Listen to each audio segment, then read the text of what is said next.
नमस्कार, स्वागत है आपका आज के इस एपिसोड में। मैं हूं आपके साथ ललित और आज केरल की सबसे अजीब मर्डर मिस्ट्री की पूरी कहानी। कैसे बीवी की हत्या के बाद 17 साल तक पति ने पुलिस को चकमा दिया, मुख्यमंत्री को लेटर तक भिजवाया और खुद ही कोर्ट में अर्जी भी डाली, और फिर कैसे खुला राज, जानेंगे आज के इस एपिसोड में। एक कातिल 17 साल तक पुलिस के सामने ही रहा। जी हाँ, खुद ही मुख्यमंत्री को लेटर तक भिजवाया, पर किसी पुलिस वाले को शक नहीं हुआ। कुछ आसपास के लोगों ने दबी जुबान में शक जताया तो खुद को बचाने के लिए उसने क्राइम थ्रिलर फिल्में देखी, फिर खुद ही हाई कोर्ट में याचिका डाल दी, ये कहते हुए कि पुलिस कातिल का पता नहीं लगा पा रही है, इसलिए केस को तेज तर्रार क्राइम ब्रांच के हवाले कर दिया जाए। लेकिन फिर भी 16 साल से ज्यादा बीत गए, कातिल बेनकाब नहीं हुआ। अब केस पेंडिंग था। क्राइम ब्रांच के एक नए ऑफिसर ने फिर से जांच शुरू की, केस की हर बारीकी से जांच की, क्राइम सीन रिक्रिएट किया। साल 2006 में हुए मर्डर की फॉरेंसिक रिपोर्ट जो 4 साल बाद यानी साल 2010 में आई थी, लेकिन उसकी पड़ताल नहीं हुई थी। उस फॉरेंसिक रिपोर्ट की भी पड़ताल दोबारा से की गई। सभी तरह की जांच पड़ताल के बाद 17 साल बाद कातिल का चेहरा सबके सामने आया। अब वो कातिल कौन था? आखिर क्या है ये मर्डर मिस्ट्री? कैसे 17 साल बाद उस कातिल का सुराग मिला? ये मर्डर मिस्ट्री साल 2006 की है। तारीख थी 26 मई। जगह केरल का पथानाम थिट्टा जिला, गांव पुलाद, जहां पर 50 साल की महिला रमा देवी रहती थीं। इनके घर में ही इनका मर्डर कर दिया जाता है। दरवाजा अंदर से बंद बताया गया। उस महिला के पति का नाम जनार्दन नायर। पति पोस्ट ऑफिस यानी डाक विभाग में सीनियर अकाउंटेंट थे।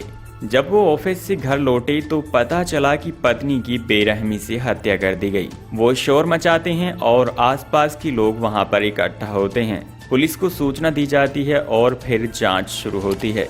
आसपास के लोगों का बयान लिया जाता है। पड़ोस में रहने वाली एक महिला ने बताया कि उसने रमा देवी के घर के पास एक संदिग्ध मजदूर को देखा था। वो मजदूर उनके घर के पास ही कंस्ट्रक्शन साइट पर काम कर रहा था। कुछ हफ्ते पहले ही वह वहां पर आया था। उस मजदूर का नाम चुटला मुथु था। वो एक महिला के साथ वहां रह रहा था, लेकिन जैसे ही उस पर लोगों ने शक जताया तो वो चुपके से वहां से भाग निकला। अब इस मर्डर केस की एफआईआर दर्ज हुई। पुलिस ने मौके से साक्ष्य जुटाए। फोरेंसिक टीम ने मामले की जांच की और कई सबूत जांच के लिए भेजे। लेकिन पुलिस ने काफी हद तक मान लिया था कि रमा देवी के मर्डर के बाद जैसे ही उस मजदूर पर शक हुआ, वो उस महिला के साथ वहां से फरार हो गया। अब पुलिस उसे ही कातिल मानकर उसकी तलाश में जुट गई, लेकिन वो नहीं मिला। अब 1 साल बीतने वाला था, वो फरार मजदूर का पता नहीं चला। इधर रमा देवी के कातिल को पकड़ने की मांग को लेकर आसपास के लोगों ने सड़क पर रैली निकाली, आंदोलन किया और इसके बाद उस समय के मुख्यमंत्री से लेकर तमाम मंत्रियों और अफसरों से लिखित शिकायत की गई, लेकिन फिर भी सुराग नहीं मिला। अब वारदात को 1 साल बीत चुका था। पुलिस को कातिल का सुराग नहीं मिला था। जिस मजदूर पर शक था वो अभी भी फरार था। ऐसे में कुछ लोग दबी जुबानी महिला की पति पर भी शक करने लगे थे। ऐसे में अचानक एक दिन पूरे केस में नया मोड़ आया। साल 2006 में मरने वाली महिला के पति जनार्दन नायर हाई कोर्ट पहुंच गए। उन्होंने अपनी पत्नी की हत्या के केस में कातिल का पता लगाने के लिए जांच में तेजी लाने की मांग की। साथ ही ये भी कहा कि अगर लोकल पुलिस मामले की जांच नहीं कर पा रही है तो इसके लिए स्पेशल क्राइम ब्रांच को जांच सौंपी जाए, क्योंकि 1 साल बाद भी केस में ना कोई सुराग मिला है और ना कातिल का पता चला है। इसके बाद जांच क्राइम ब्रांच को सौंपी गई, लेकिन फिर भी केस में खुलासा नहीं हुआ। इस केस में केरल की स्थानीय पुलिस और स्पेशल क्राइम ब्रांच भी शुरुआत में यही मानकर जांच कर रही थी कि कातिल वही मजदूर है जो घटना के 1 दिन बाद ही फरार हो गया था। इसलिए जो भी जांच एजेंसी के अधिकारी थे वो सीधे कातिल के रूप में उसी मजदूर मुथु की तलाश करते थे, जिसके बारे में तमिलनाडु में होने की जानकारी मिलती थी तो कभी यूपी के कानपुर में।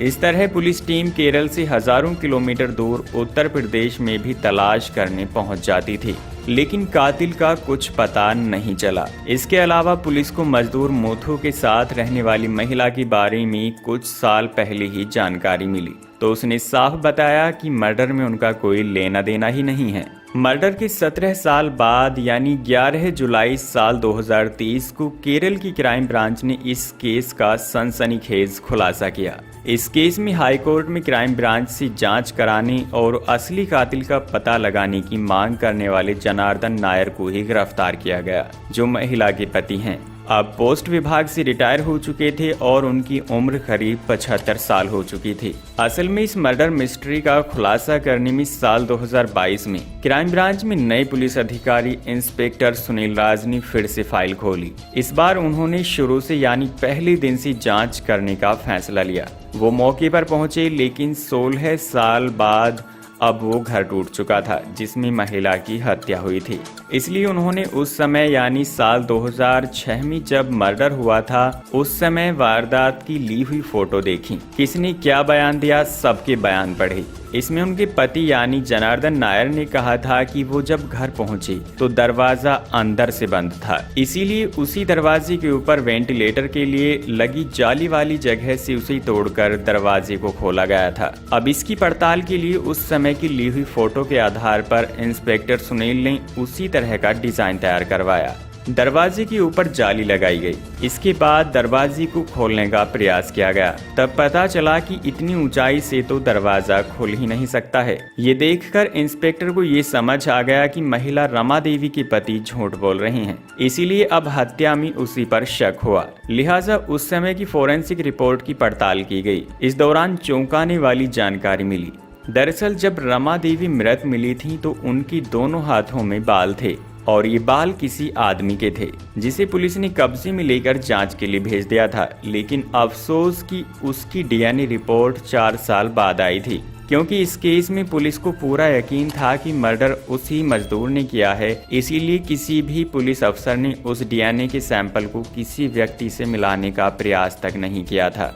अब इंस्पेक्टर सुनील राज ने तुरंत शक के घेरे में आए रमा देवी के पति जनार्दन नायर का डीएनए सैंपल लिया और जांच के लिए भेज दिया। अब जब डीएनए रिपोर्ट आई तो पूरा केस ही खुल गया। जी हाँ, असल में वो डीएनए सैंपल जनार्दन नायर से मैच कर गया। यानी मर्डर के दौरान रमा देवी के दोनों हाथों में जिस आरोपी के बाल थे वो कोई मजदूर नहीं बल्कि उनका पति जनार्दन नायर ही था।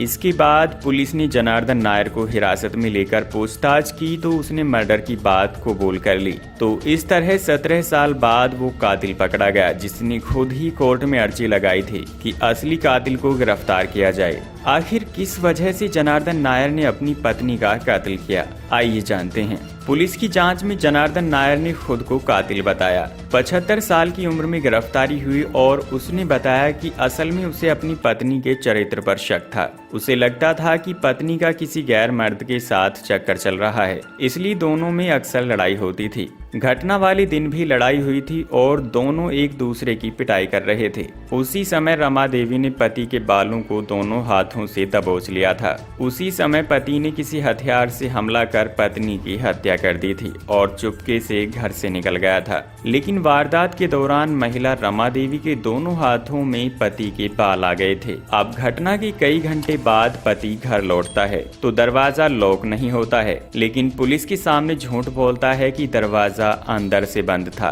वारदात की 1 साल बाद खुद ही कोर्ट में अर्जी देने के बारे में आरोपी ने पुलिस को बताया कि उसने इसका आइडिया क्राइम थ्रिलर फिल्मों से लिया था। असल में कुछ लोगों को शक होने लगा था कि कहीं पति ने ही रमा देवी की हत्या तो नहीं कर दी, इसलिए उसने सोचा था कि अगर वह कुछ नहीं करेगा तो लोग उस पर शक करेंगे। इसलिए वो चाहता था कि अगर कोर्ट में अपील करेगा तो लोग सोचेंगे कि उसी मजदूर ने ही रमा की हत्या की है। इसलिए उसने किसी क्राइम थ्रिलर फिल्म को देखकर ये कदम उठाया था, लेकिन वही कदम आखिर में उसे पकड़वाने में बड़ी भूमिका बना। तो दर्शकों, ये था आज का एपिसोड। तो दर्शकों, क्राइम कहीं भी कभी भी और किसी के भी साथ हो सकता है। जरूरत है सावधान रहने की। सावधान रहिए और सुरक्षित रहिए। जुड़े रहिए क्राइम हलचल के साथ। नमस्कार।